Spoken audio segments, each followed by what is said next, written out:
All right. Okay, so we've made it to 1814 and into the third year of the war, when it clearly begins to appear that it was a big mistake for us to enter into this conflict against the most powerful country in the world. Even though they were distracted by Napoleon, now Napoleon is defeated in exile on an island in the Mediterranean. And although Napoleon will return for a little while, he just gets defeated a second time. What I'm trying to say is that significant reserves of British forces are now freed up to go punish the United States for its uppity action in starting the War of 1812. And so in 1814, there's going to be several attacks against the United States and an increasingly effective naval blockade. All of our warships are trapped in ports and can't come out. The British specifically used their naval strength to launch a retaliation raid against our nation's capital, Washington, D.C. You should always attack a country's capital in war if you can. And it is certainly going to be demoralizing and psychologically crushing to have the United States lose control of our nation's capital. That's what happens in the summer of 1814. It's defended by a relatively large number of hopelessly useless American volunteer militiamen with no military experience whatsoever. And just like when we were invading Canada, when the professional British soldiers showed up to attack Washington, our forces just ran away in terror, as did the Congress and even the President of the United States, James Madison, who ran off so fast he forgot to take any stock of the possessions in the White House, in the President's mansion, which was of considerable value. So his wife, Dolly Madison, she stayed behind for almost about 12 hours while her husband was still running away, getting control of all of the President Mansion's silverware and furniture and making sure it gets out of there. So one of our earliest national heroes is Dolly Madison, a woman with a very steady head on her shoulders. British seized our capital and burned it. There are only a few finished buildings, a house for the president to live in, and just the beginning of the Capitol building. I think there was only one wing constructed at the time. The central part. At the time, the central part was the only part that existed, without the rotunda on top. The president's mansion was being burned, but it got hit by one of these huge southern rainstorms that we experienced down here. Many people don't realize, they say that England's a rainy place where it rains all the time. What they mean is that there are light showers every day in England. You can live your entire life and not experience as much rainfall as you're going to get in one summer in Texas if you experience one of our giant storms. And this is nothing. If you've lived here long enough, you know that it can rain so hard that the sky itself turns sea green and everything's sideways. So after a while, you look at the window, you start waiting, where are the fish? Because you start feeling the bottom of the ocean. Of course, when it gets that green, there is often a tornado quite close. Okay.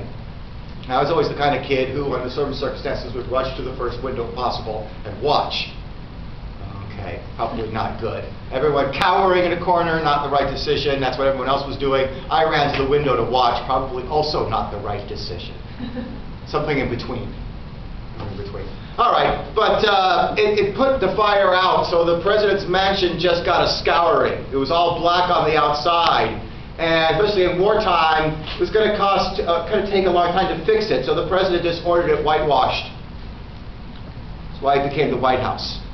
That's the whole point. Why we call it the White House, because it was whitewashed as a result of the war to cover up all the burning. It was in pretty good condition. It didn't need to be knocked down. It just needed some prettying up. All right, well, that raid on Washington was just that, a raid. And it wasn't really supposed to accomplish anything. Although the British were so successful, they also tried to roll over Fort Baltimore. By this time, they felt that if they just opened fire on American positions, we were so frightened of them, we would just run away. So they were actually disappointed when, after an entire night of cannon and rocket brigade, Fort Baltimore did not just surrender by bringing down giant American flag down, but kept the American flag flying into the morning, which caused the British fleet to sail away. That was the fleet that had an American prisoner in it called Francis Scott Key, who wrote the Star-Spangled Banner at that particular battle. A more serious attempt to inflict damage on the United States was later in the year of 1814 when a British army invaded us from Canada, following the same route as Burgoyne in 1777. But the British aren't stupid enough to make the same mistake twice. They now knew how wild and difficult it was to send supplies through upstate New York. And that specifically, although once again I could put up on the map. Now I don't feel like putting it up on the map.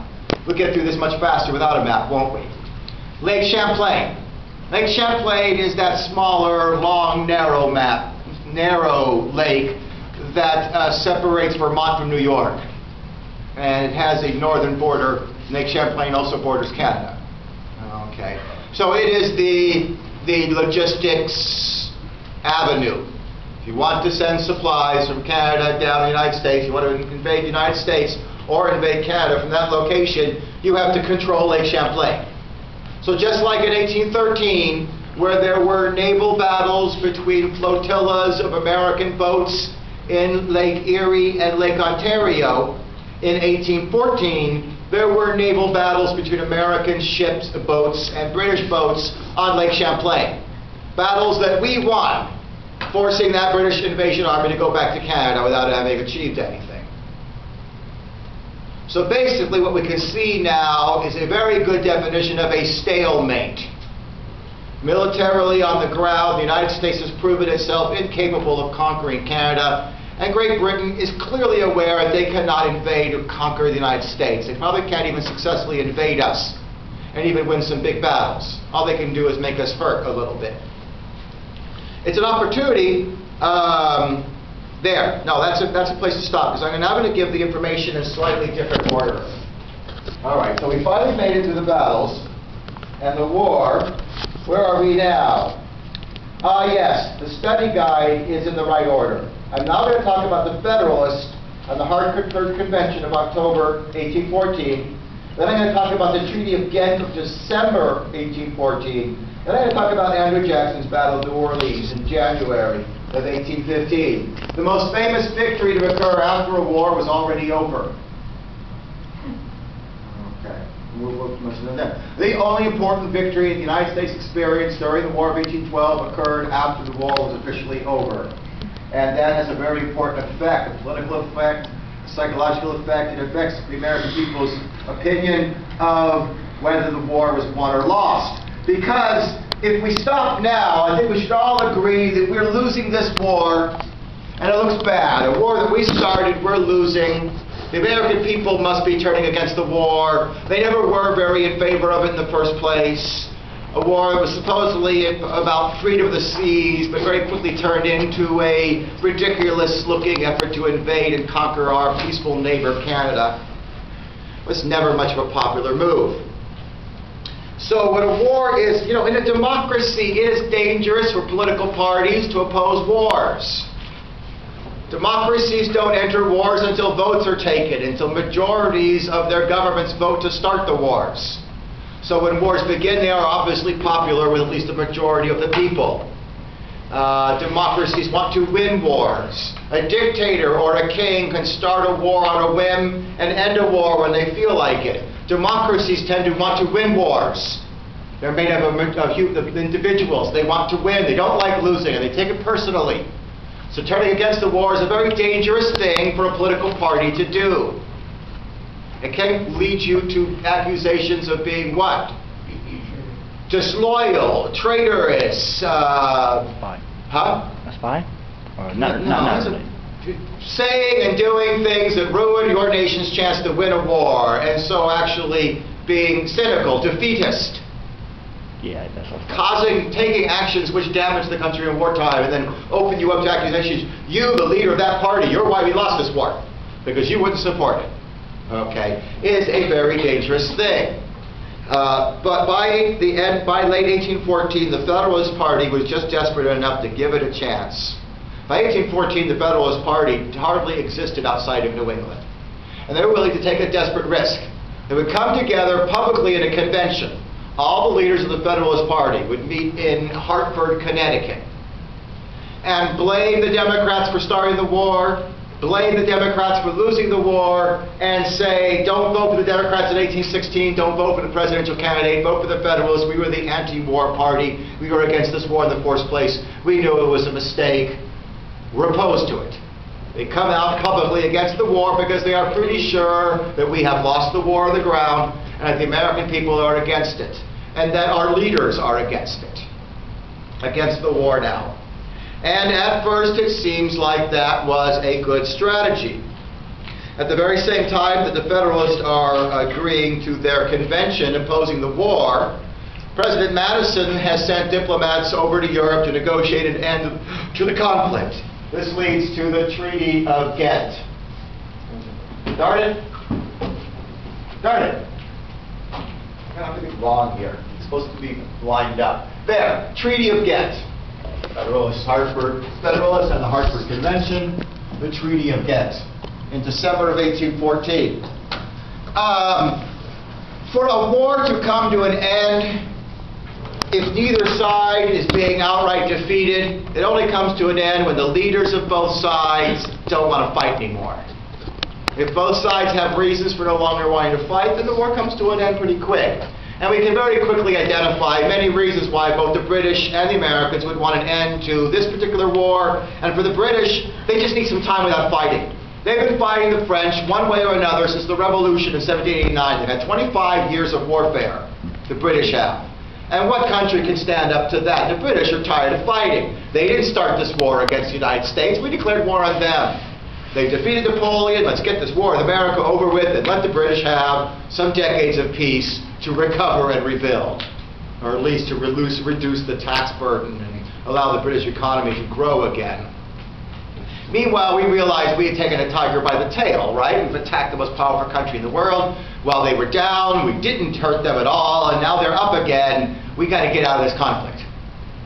So both sides agreed to the most basic way of ending a war by using a whole series of Latin words. There's an awful lot of Latin in the English language, and then there's straight Latin in the English language as well. Many of our words have Latin roots, just like French and Spanish words. But in this case, it's a purely Latin phrase that I happen to know: status quo ante bellum. Ante bellum means before the war. Status quo means as things are, as things were. As things were before the war. We give back any territory that we had taken from them, of which we had not, and they gave back any territory they had taken from us, of which they had not, really. We don't pay them any money, they don't pay us any money. We don't accept any blame or responsibility, they don't accept any blame or responsibility. War over. However, that's a peace treaty signed in what's today Belgium in December of 1814. According to how the storms or the wind in the Atlantic, it could take 2 weeks, 4 weeks, 6 weeks, even 8 weeks for news to reach America from Europe. And then that would be to reach Washington, D.C. or New York City. It would certainly, as you might understand, take even longer for news to reach, say, New Orleans, halfway across the North American continent. And during the period of time in which the peace treaty had been signed in Europe, but news of the war being over had not yet reached America, another decisive battle was fought, the Battle of New Orleans. Who's going to introduce us, a very famous American, Andrew Jackson, who we must talk about, and change the American people's opinion of whether we won or lost the war. And result in the premature death of the Federalist Party. Having drank the poison of the Hartford Convention, it's going to die almost immediately. When Americans then look back on our history and say, I tell you what, you remember what happened to the Federalists when they came out and turned out against the war that wasn't even a very righteous and moral war? They got squashed for it. Later on, American political parties will think 3 or 4 times in a row before they turn out against the war. And by the time they turn against the war, whether it was the Democrats in 1970 turning against Vietnam, a war that, of course, they got us into in the first place, or the war in Iraq, which the Democrats voted for in the first place when it was popular in 2002, 2003, but then turned against in 2006, is a dangerous thing. Matter of fact, as we'll find out a couple of weeks from now, The Whig Party will do the same thing when we vote to engage in our war of aggression against Mexico. The Whig Party votes against it because it seems immoral. We win the war, hooray for the USA. That hurt the Whigs a lot. Okay, it hurt them. And in fact, initially destroyed the congressional career of a young man named Abraham Lincoln, who voted against the war and so lost re-election. Voters didn't like that. You voted against a war that was popular. You're out of there. Okay. Andrew Jackson was a wealthy plantation owner in Tennessee, a place that didn't really have that many wealthy plantations. Most of Tennessee is not good for growing cotton, as we will find out in a little while, cotton being the new miracle crop for the South and slavery. But there are a few places in Tennessee you can. And regardless of all the rumors that always swirled around Andrew Jackson, he was just a backwoods hick. He was an upper-class elitist with a high level of education and a crisp voice. But hey, you know, rumors sometimes are more powerful than truth. But people want to believe, they will believe. And everybody always thought that Andrew Jackson was a regular guy just like him. A nice, regular, white, sexist, racist, alcoholic, violent bastard, like everyone else in the country back then. Yeah, so he fit the bill in many ways. He was the commander of the Tennessee militia. The Tennessee militia is going to turn into the only militia in the war worth calling the members soldiers. Because as anyone used to know, when football used to be played by people who played the game, not for the money, you need to be more afraid of your coach than the other players, the players on the other team if you want to win. And no one is afraid of, what's his name, Coach Marshmallow for the Dallas Cowboys. Wait, no one is afraid of White Phillips. Nor is anyone worried that the owner is going to fire the general manager. It's a joke. Who's the general manager of the Cowboys? The owner. There's the problem. By the way, what do you say about anyone who gives themselves 3 titles? They're insane. I have to be the dictator of America, the king of America, and the president of America as well. I can't just be the dictator or the king. I've got to give myself 3 titles. Even Hugo Chavez doesn't have 3 titles. He has 2. 3 titles are out of your mind. Okay. So when the president realizes that he needs to fire the general manager, the team can get back on its feet. The way we can appoint us, we could pick a new general manager, then the new general manager could pick a coach, because now he can pick anyone he likes, because now people are not going to reject the team just because of who the general manager is. Okay, enough of that. Time-wasting sadness. Toughen civilians into becoming soldiers by using discipline. First thing Andrew Jackson realized is that the militia, you just can't fight strong forces first. So he spent the early years in the war beating up on the Creek Indians, whom he was pretty sure he could defeat. And that began the process of toughening the militia up. But one of the most critical moments came in 1814. You know, citizen militiamen volunteer for 1-year terms.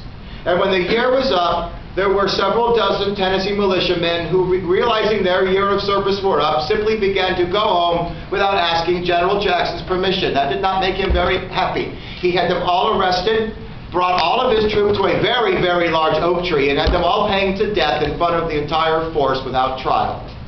On that day, they all became professional soldiers, who now realized they were in the war until the end of the war, or until General Jackson told you to go home, who they were terrified of from that point on and did whatever they were told. If Andrew Jackson told you to stand and fight against the British until every last one of you died, and he was pointing his gun at you when it said it was spit flying out, you didn't run away.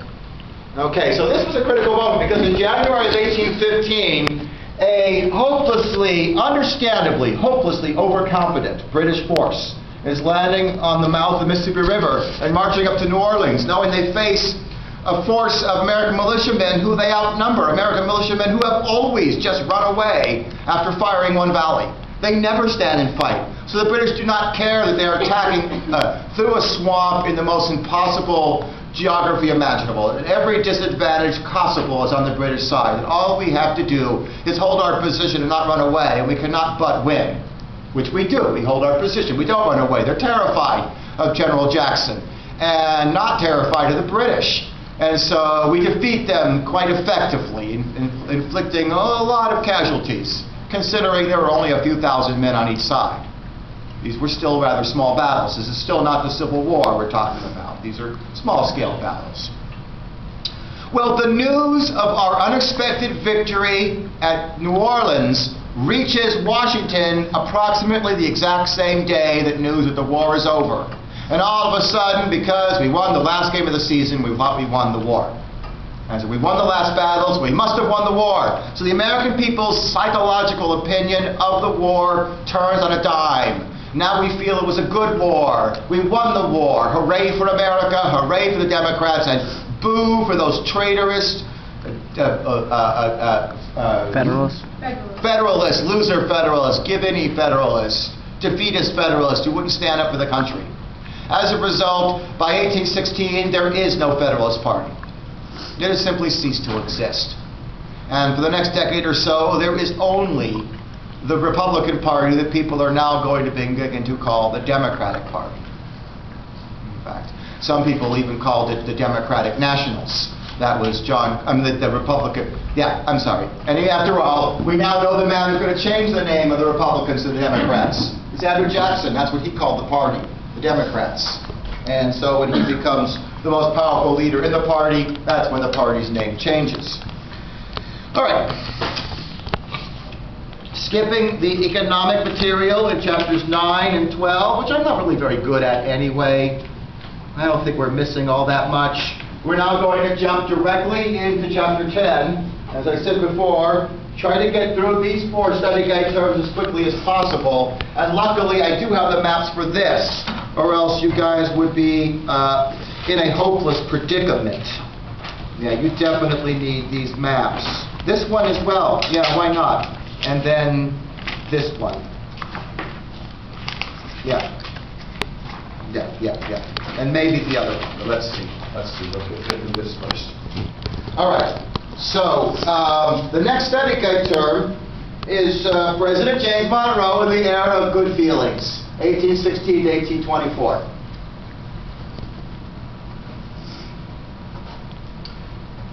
James Monroe was elected president in 1816, easily, virtually unopposed.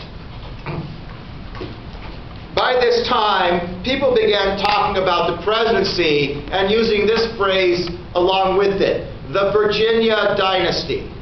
Because basically every single American president had been a Virginian, a plantation owner, a slave owner, all together. George Washington, president for 2 terms, a wealthy Virginia plantation slave owner. John Adams, a Yankee from the North, 1 term. Then Thomas Jefferson, a wealthy Virginia plantation owner, 2 terms. Then James Madison, a wealthy Virginia plantation owner, 2 terms. Then James Monroe, a wealthy Virginia plantation owner, 2 terms. That's 8 of the first 9 presidential terms, wealthy, slave-owning plantation owners from Virginia elite. Eastern Virginia elite. 8 out of 9. Yeah, Virginia was the largest state. But thanks to the 3/5 compromise, or people feeling that something wasn't fair and something wasn't right, that the South began to see the presidency as their special privilege.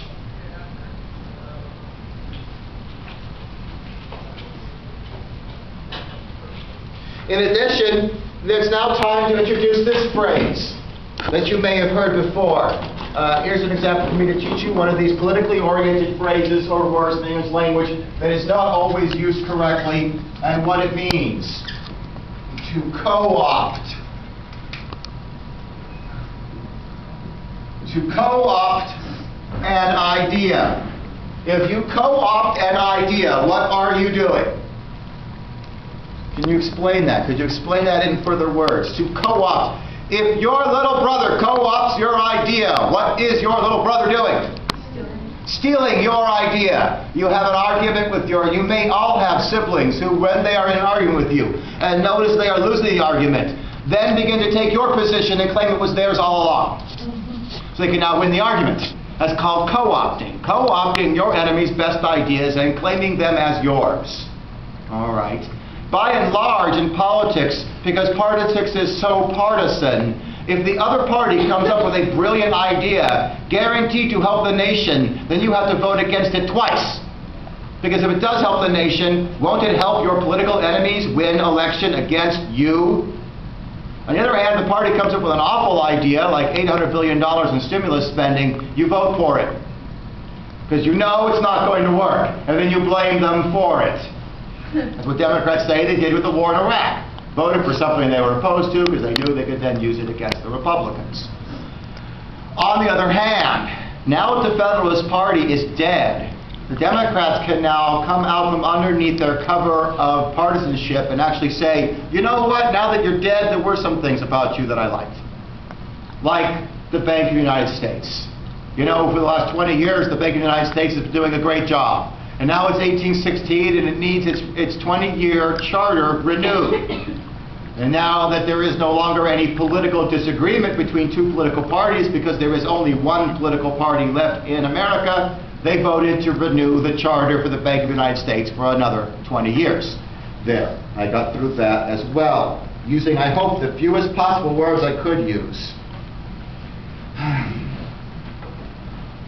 When John Quincy Adams ran for re-election in 1820, there were 232 electors available in the Electoral College. He won 231. One of them voted for themselves because they felt like most people feel, you know, it is very bad luck to have everyone in a room vote for something and have no one vote against it. That is awfully bad luck. You should always, if you are ever in a big group and everyone says yay, you should be the person to say nay. Just so one person says no, because the spirits don't like to hear that. Oh, everybody wants this to happen? It's not going to happen. Okay, yes? How many were it? All but one. What do you think I'm going to have on the test? The answer is going to be A, 232, B, 364, C, 578. Am I that mean? Did you see any test questions like that? What's the point? He was elected president basically what? Unanimously. There is no other party. And he is the last living founding father. He was at the Constitutional Convention. He's a founding father, part of the Sons of Liberty, which is now, what, 50 years in the past. He must have been quite a young man at the time. And so, you know, maybe someone would have run against somebody else, but not him. And after he finishes 8 years in the White House, there aren't any founding fathers left. Matter of fact, John Adams and Thomas Jefferson died on the same day, July 4th, 1826, exactly 50 years after the Declaration of Independence, 1824. 1826, exactly 50 years after. 24 plus 26. Yes, yes. Yeah. Okay. And we have associated with this presidency this phrase, era of good feelings, which I now want to explain. The era of good feelings. You guys can all agree that while you're living through an historical period, it doesn't know what its name is yet? Or it doesn't even know what it's going to be remembered for until about 10 or 20 years go by, and then you can start judging past periods and decades. So obviously, when people were living through the era of good feelings, they did not know they were.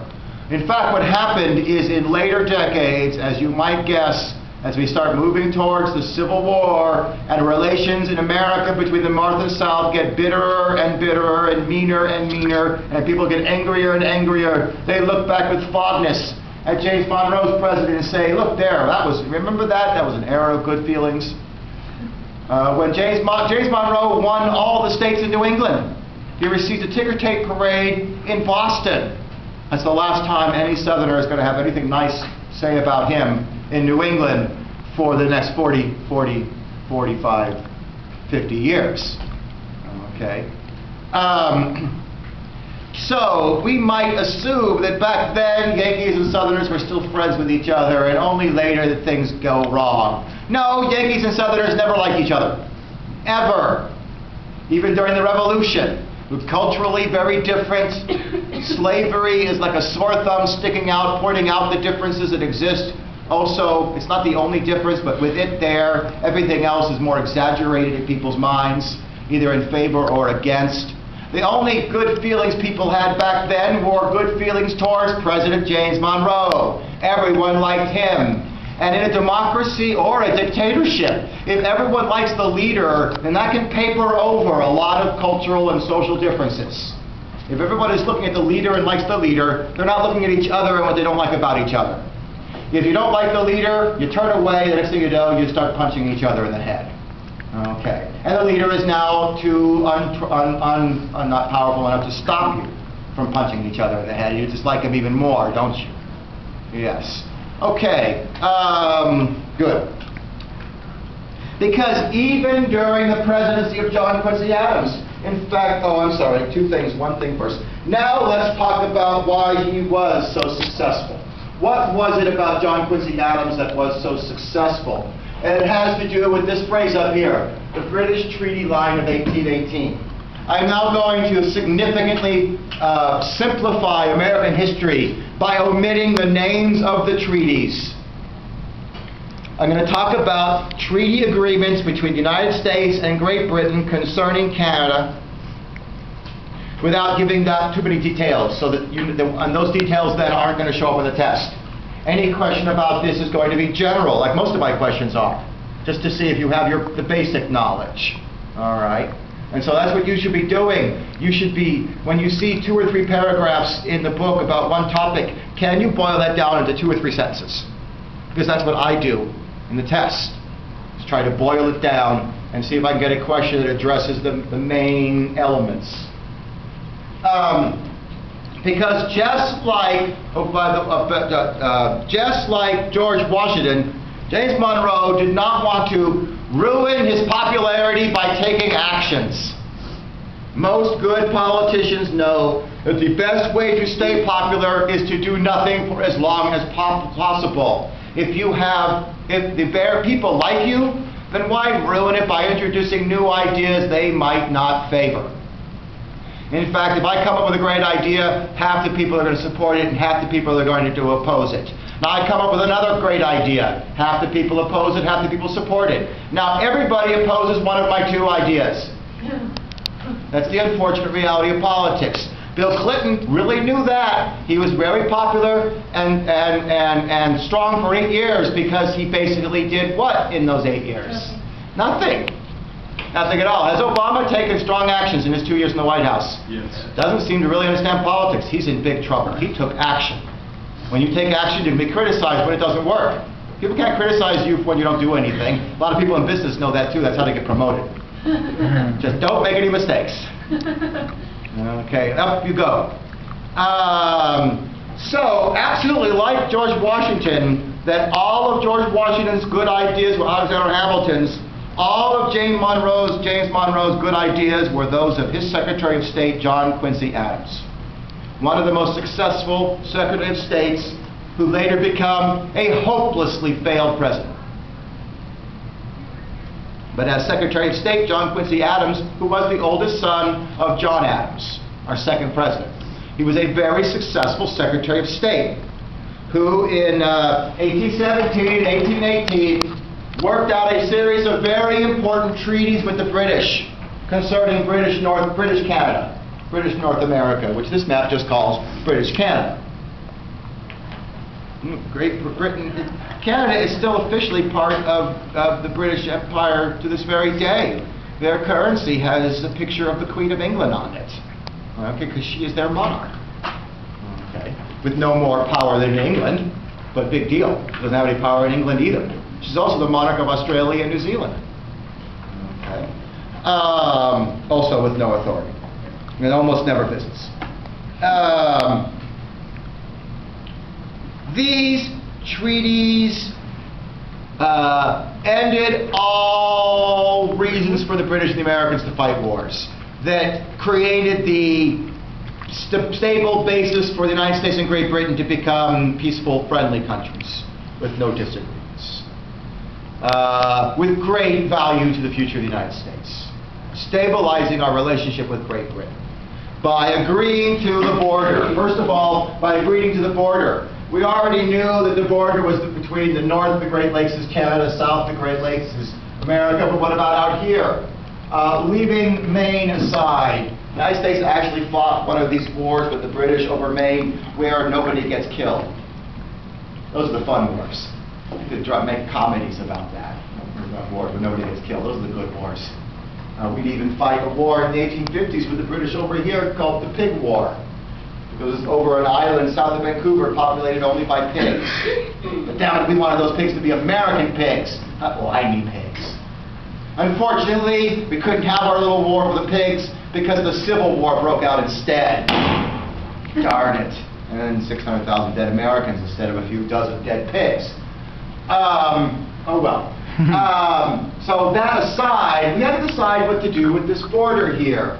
And it allows you to, if countries don't have to be friendly, if they do not see each other as inferiors, but see them as relatively equal nations with peoples, if there's no racism or any isms of any kind distorting people's opinions of each other, they can usually come to relatively easy, peaceful agreements. But if you look down on people as inferiors, you'd be surprised nothing ever gets done. So the other side senses it, and nobody likes sensing it or treating them as an inferior. Nobody likes that. The British and Americans certainly see themselves as at the same level, as it were, and so they come to an agreement. Let's just pick a spot and draw a straight line across the North American continent. There's nobody even living there yet. So what does it matter? What are the lines that go across the earth this way called? Somebody who knows? Latitude. So we just picked one of these lines, latitude, and said we'll just start here where this river ends and just run it straight across as far as British and American interests are concerned. Today that straight line border goes all the way to the Pacific Ocean and is the longest straight line border between any two nations on earth, because you've got to be absolutely at peace with a country to have a straight line border. That makes no geographic sense. You understand? It's going to cut right across waters and hills and anything that wars might cause to turn into natural boundaries. Mountains are natural boundaries because armies have a hard time crossing them. Great big rivers, oceans. Straight line borders mean countries are at peace. The United States and Canada have been at peace since 1818. That period of time is now over 190 years. Is the longest period of time that two nations have ever been at peace with each other in the entire history of the earth since civilization began. Because countries that border each other never go 200 years without a war, ever. Of course, it's easy not to go to war to a country that's 20,000 miles away, but I mean a bordering country. Bordering countries always have some disagreements. The United States and Canada have been at peace with each other for a longer period of time than any two nations on history. And do you think that it's benefited both countries? Yes. Very, very much. Canada, I mean, you'd be surprised. Canada is our #1 trade partner in the world. That's not so. You should not be surprised. They're right there. Matter of fact, the American and Canadian economy are so intertwined, they're virtually the same economy, aren't they? Basically. And they really are. Okay? Very much. Long before NAFTA. I mean, you guys do know that American cars are produced in Canada. And do you see those as somehow not American cars? I see them as American cars. I myself don't know any difference between. In addition, these treaties demilitarized the Great Lakes. The Great Lakes could become the economic giant for North America. A geographic feature that it basically exists nowhere else on Earth. As I think I mentioned in the first class in this semester, a large portion of all the fresh water of the planet is in those 5 lakes. There's only one other lake on Earth that's anywhere near as big as that, and that's in the middle of Siberia. Okay, so this could be the engine of economic growth for generations to come, unless we and the Americans were fighting over it. Then there wouldn't be any economic development. So the two sides simply agreed to never permanently station warships in the lakes ever. Warships, no American military bases, no British bases, no warships of any kind permanently stationed. Okay, demilitarized. Just peaceful economic relationships. And so the Louisiana Territory opened up the west for us, so this direction is safe. The Spanish Empire is disintegrating, and new countries like Mexico are being created that are no threat to the United States. And now we are at peace with the British and Canada, so they are no threat to the United States. There are no longer any military threats of any kind to the United States and North America. We are now an extremely safe and secure country, and will be for generations to come into the future. That should make it popular and get them reelected, which it does. Okay, good. Now I'm getting to another study guide term. How am I doing? Oh, good. So now we've got the two last things, and more than enough time to cover them, because this one takes a long time. The contested election of 1824 with at least 4 or 5 candidates to talk about. Okay, an election in which the man who won the most votes didn't get elected. All right, a contested election. That'll take us some time to talk about. But the Missouri Compromise, I think I can get through that pretty quickly. Because after all, we can see, can we not, the primary reason why I would not call the Missouri Compromise a primary cause of the Civil War that started in 1861. Why? Because it's 40 years later. That's right. Something that happened 40 years before that cannot be a primary cause. That's a long period of time. In fact, let's say this is the first sign of things to come. Okay. The problem over the admission of Missouri to the Union allows me to talk about how influential the Senate is in the United States. How important it is to realize that no matter how populous your country is, or how few people live there, your state is, or how few people live there, you get 2 senators. So Idaho is as important as Idaho. Yeah, he's just so comfortably out. And the wonderful thing is he was asleep before the class began. Came to class early, goes. It's kind of nice. Usually I go up there and yell at him, but he seems so quiet. Okay, that's not dead, is he? Okay, good. It's moving? It's moving? Okay, good. All right, this is pretty still. All right. So every state gets 2. And plain and obviously, in the states where slavery was legal, those senators supported slavery. And in the states where slavery was illegal, they didn't want it in their states. So there was a big division between free states and slave states. Senators from free states, senators from slave states. Now, even maps can make mistakes. I promise you, this map shows that the states where slavery was legal as orange, and the free states as green, and then we will get into these 2 colors in just a moment. But there's a mistake. Delaware, slavery was legal. Now, I know not many people owned slaves in Delaware. There aren't many people in Delaware. Delaware is not important. I'm making fun of Delaware. Our vice president is from Delaware. Okay, but it should be colored orange. And if it were colored orange, let's count the states where slavery was legal in 1820.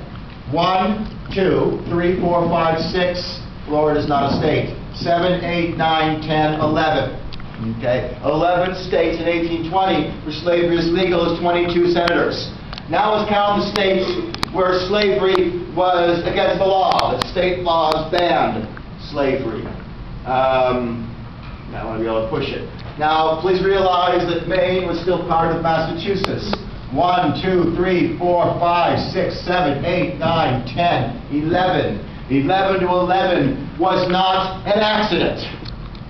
It was a delicate balancing act to keep the country from blowing itself to pieces. 22 senators supporting slavery, 22 senators opposing it. Very dangerous and delicate balancing act going on. Then in 1820, now these are territories. The Arkansas Territory, the Michigan Territory, the Louisiana Territory, which are allowed to become states when a certain number of settlers, American settlers, live there. And by 1820, there were enough settlers living in this part of the Louisiana Territory to carve out of it a state which they wanted to call Missouri. Now back then, and today, the Congress has to decide whether you get to be admitted as a state. So the Congress had to decide whether Missouri would be admitted as a state or not. And it would have to admit Missouri as a free state or a slave state. It couldn't admit Missouri as both. You can't be allowed to own slaves, but have it illegal at the same time. You can't fudge that or compromise. There is no in-between. Slavery was the explosive social issue of the 19th century. You were either in favor of it or against it. There was no compromise position. Just as today, you cannot find a compromise position on the issue of abortion. You cannot split the middle, can you? It's impossible to split the middle on the abortion issue. There is no common ground. You are either in favor of pro-choice or pro-life. You can't find a middle. Financial issues, middle. That you cannot. This is the same. So this is going to immediately cause the country to begin tearing itself to pieces. Every single leader in the South, every single newspaper in the South, screaming, Missouri admitted as a free state or we shall secede from the Union. It will mean civil war if we don't get Missouri as a slave state. Nullification. The moment Southerners don't get what they want, they always scream they're going to secede from the Union. So that by 1860 they had done it at least a half dozen times. Seriously. And other times less seriously. No one is surprised in 1860 when the South secedes from the Union. By that time they've been bitching about it for 40, 60 years. It's about to destroy the country. Until somebody, there will be for a number of decades, a small number of Southern congressmen who feel holding America together is more important than preserving slavery, and a small number of Yankee senators who believe holding the country together is more important than criticizing the South. And those people will always try to work out a compromise to avoid a crisis. And in this case, the congressmen were able to realize is that there were now actually just barely enough people living in Maine for Maine to separate itself from Massachusetts. After all, these two territories or areas are not contiguous. And so the decision was made to admit Maine first as the 12th free state for 24 senators, and then in 1821 to admit Missouri as the 12th slave state, so that it maintained an equality. However, this wasn't satisfactory enough. Northern senators were not going to vote for this because in their eyes, you notice that Missouri is pretty far north to be in the South. Can you now see that the South runs much further north in America than you anticipated? And that if I were to draw the line where the Southern accent, where people stop speaking with a Southern accent and start speaking with that Yankee Midwest accent, the original line ran from here to here. What was it called? The Mason-Dixon line. Now you see that the North is the North. That basically you drive I-45 up here, you don't start hearing the Yankee accent until you are 90 minutes by freeway from Chicago. Once you're about 1 or 2 hours from Chicago, you start hearing the Yankee accent. You get out and go to Springfield, the capital of Illinois, and you're going to hear a Southern accent. Okay. Good enough. All right. The Yankees felt that Missouri's northern border was far too north. How far north are slave states going to get? Are they going to go all the way up to the Canadian border so the pro-slave states have us cut the Yankees off from the frontier, so you can't move out west to start a farm with your family unless you bring slaves? Because you know, slaves represent an unimaginable economic advantage to people who own them. It's the advantage over owning, over renting, or leasing. Once you own a slave, how much do you have to pay them for their labor for the rest of their lives? How much do you have to pay a free man? A living wage. He won't work for you unless you pay him enough to support his family. You don't have to pay slaves anything. You can be an intense racist who hates black people with every ounce of your body and oppose slavery because it gives the white men who own the slaves too much economic power over you, and you're scared of them. Many people who opposed slavery back then were people like that. Not because they thought there was anything wrong with slavery. They thought in racist terms that black people were simply inferior. They were afraid of the superior white people who owned them. The Virginia dynasty was the example. They were taking over the country. And so they're not going to allow another state like Missouri in the Union. So the Congress voted something called the Missouri Compromise Line. That's what that says there. Missouri Compromise Line. Latitude 3630. It's the southern border of Missouri. And it is to go as far west as the country does. That there shall be only slave states south of this line, and that north of this line, only free states. So when Arkansas or Florida become a state, they can become a slave state. But if Kansas or Nebraska becomes a state, they'll have to be free. And that would hold the country together for another 20 or 30 years. That agreement has stretched out the fuse of the Civil War. The fuse is on fire, instead of putting it out, they cut the fuse, added 3 feet more of line, and went home. Okay, because now it's going to take a long time for it to explode. It's now not going to explode until 1861. Okay, good. So that's the Missouri Compromise line. Good, I'm doing so good covering all these different topics. We have now more than enough time to cover the last and possibly the most complicated topic for today, the election of 1824, which is absolutely map material. Absolutely. Map material, election of 1824, which is going to take me a while to talk about because there are so many candidates. Let's bring that all the way up to the top. I want to keep this as big as possible while still showing the entire map from top to bottom. And I think I just about can if I just make this a little smaller. Good. And now we can even see the topic there. Election of 1824. All right. Excellent. In the election of 1824, we are going to discover that democracy and one-party states don't mix very well. That in a democracy you should have two parties because there will always be people who are more on the left and people who are more on the right. There will always be such people. You can always divide political positions into, well, how are you, is that a left-wing or a right-wing opinion you have there? If you have only one political party, the disagreements occur within the party and tear the party to pieces. If you have two parties, you can have everyone on the left join one party and everyone on the right join the other. Now they have some unity, something they agree on. Okay. So having one political party also means that this election is going to be mired, damaged by having a series of, did I spell favorite right? Yep. Favorite son candidates. If there are no political parties, then candidates start running on geographically where they're from. That can tear countries to pieces.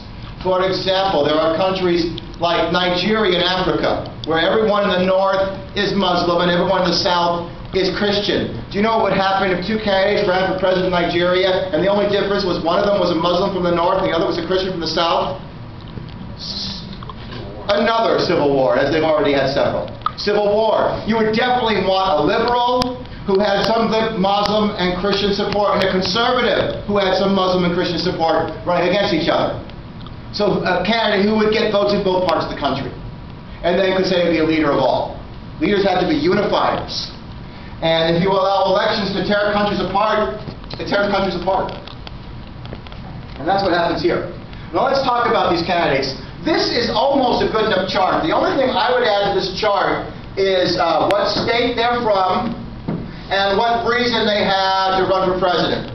You know, anyone can run for president who wants to. But if you don't have legitimate credentials, even your mother won't vote for you.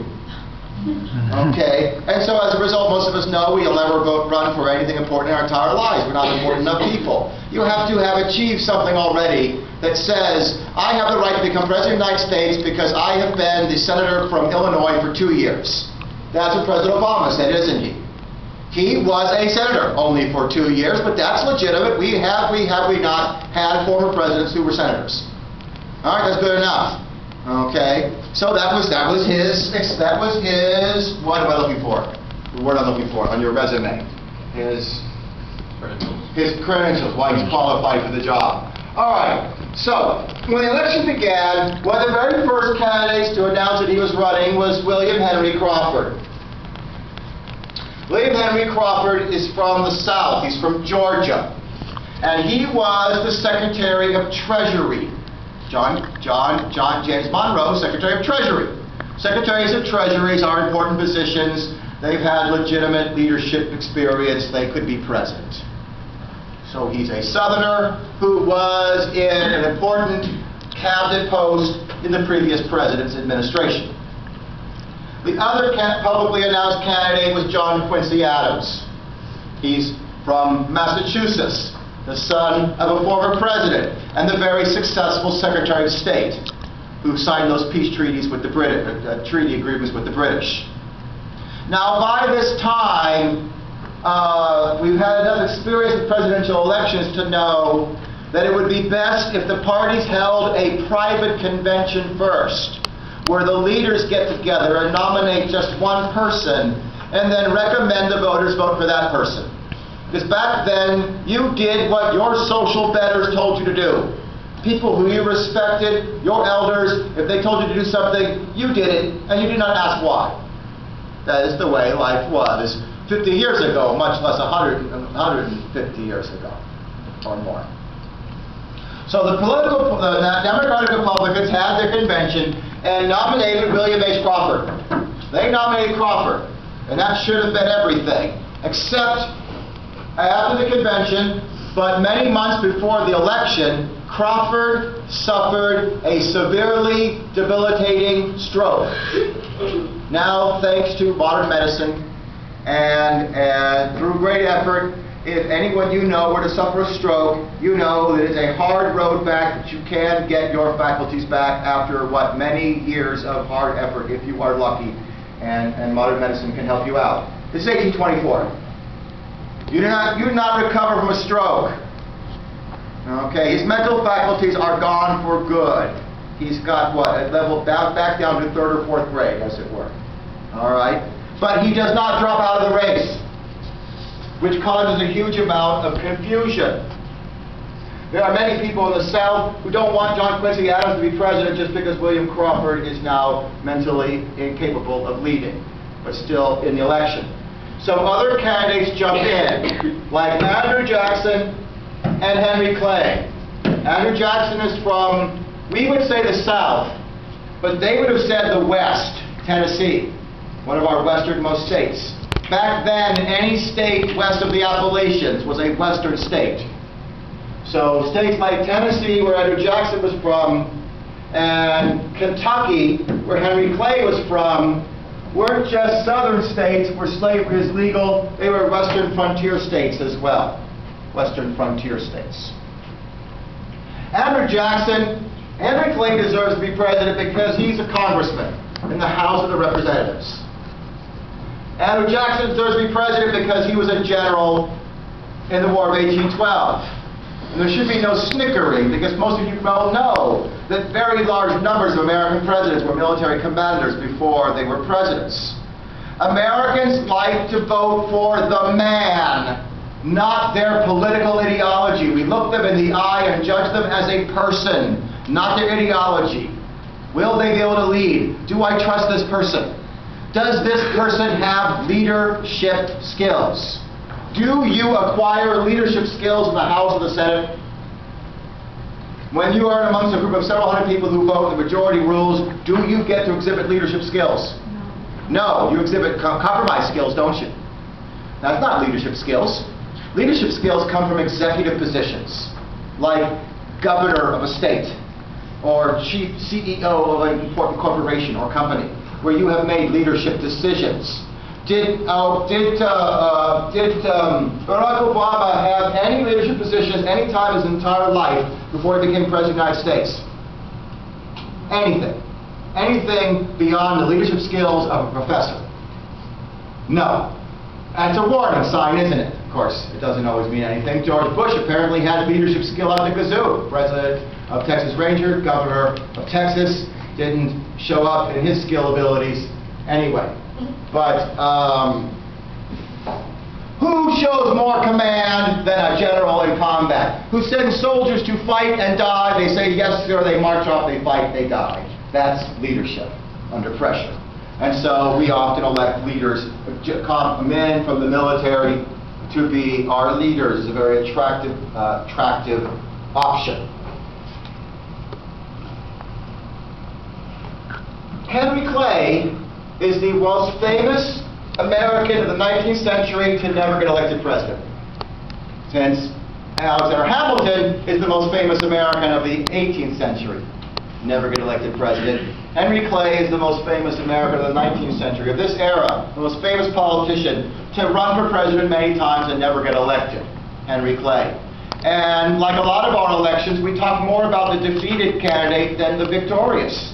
When you get your election of 1896 lecture, you're going to hear a lot more about William Jennings Bryan than you are about the Victor McKinley, for example. And that often happens in presidential elections. Not always, but many times. Because Henry Clay had something going for him that nobody else did. I was writing stuff for my wife to buy on the refrigerator and she couldn't read anything. And I talked about my students and why I don't always use the chalkboard. He had something that today we call a platform. A platform. He was the first candidate in American history to actually talk about the ideas in his campaign. Vote for me because I have a system of issues, programs that I want to implement. I have a plan for America A, B, and C. I will do as your leader. No one had ever done that before. Up until this time, if you were Thomas Jefferson or James Madison, you said, I'm a father of the country. I was a Sons of Liberty. I am your social better in every way. I don't have to be making this speech. And he won't make this speech. You vote for me because of who I am. I don't have to ask for it. That would be belittling. It is below my social level to give a speech to those like you. You wouldn't expect a speech and you're not going to get a speech. Okay.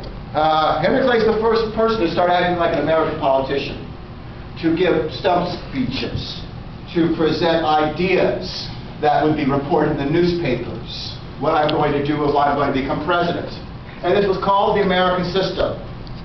It absolutely would have increased the size of government. So he's like Alexander Hamilton, a man who wants the federal government to take more role in society and do things to improve America. Specifically, he's got a plan having to do with the tariff, the federal tax on foreign goods imported from overseas, which is the primary source of revenue for the federal government, and the only actual tax Americans pay at the time to the federal government. Income tax being a purely 20th century thing. Henry Clay wanted to dramatically increase the tariff. He says the American system is going to A, create growth in America, and B, heal our social wounds, and maybe even avoid a future civil war over slavery by finding a way to peacefully resolve the problem through economic development. Very liberal sounding, a Democrat kind of idea in many ways. Andrew Jackson's going to hate it like he can't hate anything on earth. But there you go. We will raise the tariff dramatically on foreign goods. This will serve as a tariff wall protecting the newly emerging American industries in northern areas like New England. Businesses, textile mills are starting to pop up. Americans are just beginning to leave the farm and getting jobs in what we would call factories. But those factories are competing with more efficient factories in Great Britain. We'll make those British goods more expensive, encouraging people to buy American. Those companies will be able to sell more products, employ more workers, the economy will grow. And more money will come into the federal treasury. Problem with that is it's only going to help the North. Southern states aren't going to benefit from raising the tariff. Western states aren't going to benefit. They might even be hurt if other countries retaliated. So Clay balanced that off with Plan B. Take the extra revenue the country collects and spend it all on economic development in the South and the West. Building canals and paved roads. Maybe we could get other crops and industries developing in the South other than cotton that don't need slave labor. Perhaps we could use economic prosperity to slowly wean the South off of slavery without upsetting them. If the American system had ever been implemented, maybe it would have worked, but we'll never know because it's never going to be given a chance. Certainly not while Andrew Jackson is alive. Because there's one thing about the American system that you cannot deny. It will make our government bigger. And many Americans are always afraid of bigger government. It doesn't matter whether the bigger government will help us or not. If you say big government, conservatives vote against it. Simple as that. You already scared them away. And that's what Andrew Jackson did. He ran as the anti-Henry Clay candidate. You want a Southerner to be president, so you don't want John Quincy Adams? Are you afraid that Henry Clay's ideas, they sound like good ideas, don't they? But I think that's the federal government raising your taxes. I think that's the federal government taking over your lives. Do you want that to happen? No! Then vote against Henry Clay and vote for me, Andrew Jackson. I'm the man who won't do these things. Okay? And so, that's the situation as we get to Election Day. And as we get to Election Day, we can look at the popular vote just to see how many people voted for who. As long as we understand that's not how we elect presidents. We elect presidents by the Electoral College. Although the Electoral College is, of course, based on population. Those states with a larger population get more electors. And those states with few people get fewer. So states like New York get many. Did you see that New York decided not to go winner take all? New York decided to go proportional, costing John Quincy Adams, what, 10 votes.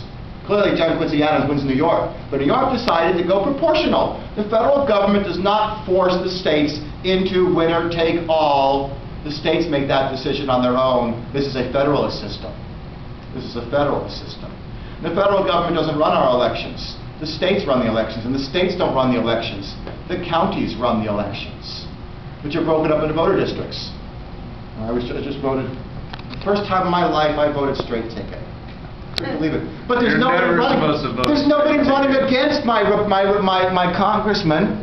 No, there's only a crazy libertarian. There's no Democrat to even vote for. And neither of the members of the Senate are up for re-election this time. It's just the governor. So I voted straight party ticket. It took me, it took me no time. I went like this and it was done. Put it in there. So I'm kind of guilty about it. What the heck? Because I'm usually a split ticket guy. But there you go. So, the person who got the most votes is Andrew Jackson. He got 43% of the votes. But let's start with poor William Crawford. William Crawford, he only got 13% of the vote. And he won his own state of Georgia plus Virginia, but that only gave him 41 delegates. That's only 16% of the Electoral College. There's no way on earth that William Crawford is going to become the president. Henry Clay was the only candidate with somebody running against him. Nobody else had Andrew Jackson running down your throat, criticizing all of your ideas. So this ruined Henry Clay's chances. So Henry Clay also only got 13% of the vote. He won his home state of Kentucky, plus some other states where he would have been well known, like Ohio and Missouri. But that only gave Henry Clay 37 electors. That's only 14% of the election. He has no chance to be president. On the other hand, John Quincy Adams got 31% of the vote, and he did win all the states of New England, plus New York, and a few other delegates here and there. 484 delegates, that's 32% of the Electoral College, nowhere near a majority, but certainly a better result than Crawford or Clay. Finally, Andrew Jackson. Andrew Jackson, as you can see, is the only truly national candidate. He wins important northern states like Pennsylvania and western states up north like Illinois and Indiana. He wins southern states like North and South Carolina and southern states out west like Mississippi and Alabama. Together, his 43% of the popular vote earned him 99 electors, 38% of the Electoral College. No one has won 51%. No one has been elected president.